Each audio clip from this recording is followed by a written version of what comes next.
Elda. Lek lahana, deh çavara çaz barada. Lek lahana, çaz juvalda çaz carada. Çun lek ergi qigayda, kiçivlek cinti day. Çaz lek erkiz kiligayda. Kil kuravas finti day.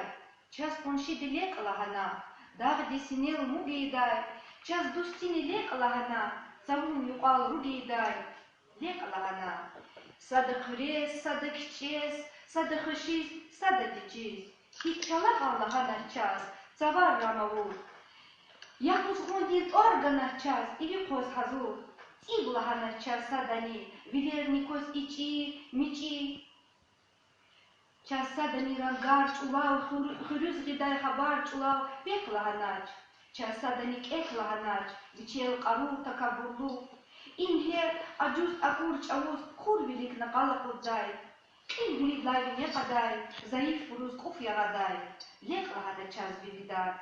Qaqan bilir ramiday, dağlarini zavarini çuntahurla gamiday. Çud lek ahzur kuzgun dilar vikeh jedalahana çaz. Lek akurla çalagani mitlu jedalahana çaz. Çun vujet açil hanani yalizgiyar. Lek gafını kühyalariz nurganani yalizgiyar. Çun dünya diz madlek erkizatun gerek. Çi dostariz, çi düşmanriz çun lek erkizatun gerek.